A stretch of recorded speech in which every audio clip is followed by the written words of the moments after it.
Les articles d'Olivier Lafay.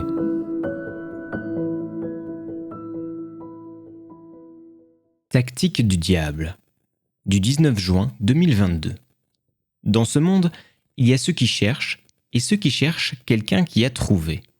Le fanatisme est signe d'un manque profond de foi. Il touche tous ceux, quel que soit leur niveau d'instruction, vous, moi, qui suivent aveuglément quelqu'un dont ils pensent qu'il est dépositaire et incarne d'une certitude ultime. Leur foi et leur stabilité sont fragiles car conditionnées à la foi apparente d'un autre. Ces personnes qui suivent aveuglément sont désespérées, dangereuses et impitoyables. Nous sommes tous ces fanatiques tant que nous n'avons pas appris à chercher. Ne cherchons pas un homme qui a trouvé, mais des hommes qui ont trouvé et cherchons encore à travers eux. Relions encore et cherchons le chemin d'une foi ancrée dans notre ventre, une foi autonome. Une compréhension authentique du monde prend racine dans cette foi. Une compréhension erronée est une foi factice qui dépend de la foi d'un autre, et donc des histoires qu'il nous raconte. Ne cessons pas de chercher, car chaque jour amène de nouveaux obstacles qui demandent de nouvelles recherches. Et apprenons à jouir de ce monde, car celui qui jouit vraiment est beaucoup moins sensible aux sirènes fictionnelles allumées par ceux qui veulent nous posséder, eux-mêmes ivres de pouvoir, car incapables de jouir. Il n'y a pas de foi authentique sans jouissance et pas de jouissance sans foi authentique.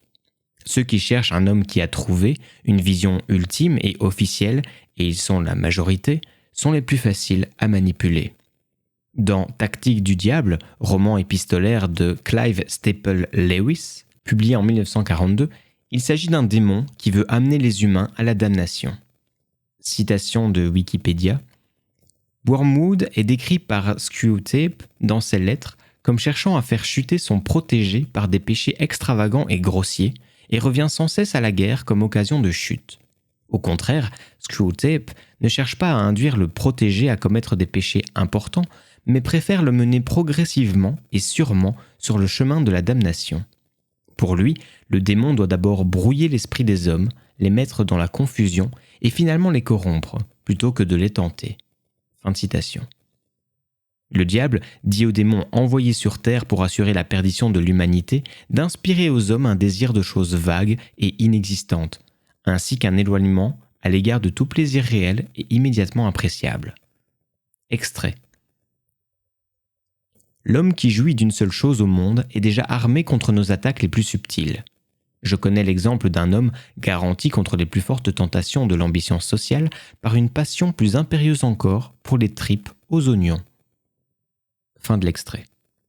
Dans une société où l'essentiel d'entre nous a été éjecté de son ventre, de la vie pleine et entière par les violences éducatives et la sortie de l'optima pour aller vers le maxima, ceux qui jouissent vraiment se comptent sur les doigts d'une grosse main.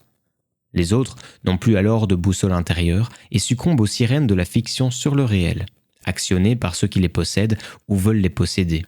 Et ils se contentent de plaisirs superficiels, à genoux devant les démons.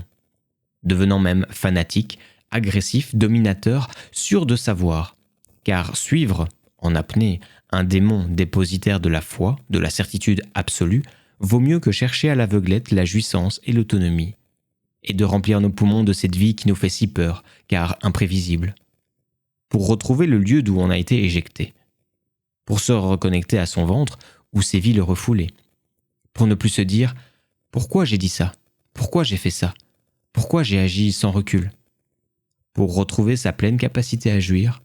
Pour ne pas passer à côté de sa vie, allons creuser un peu. Notre dernier livre, Un pas vers une écologie de l'enfance, est disponible sur Amazon et sur le site de l'éditeur olivier-lafay.com.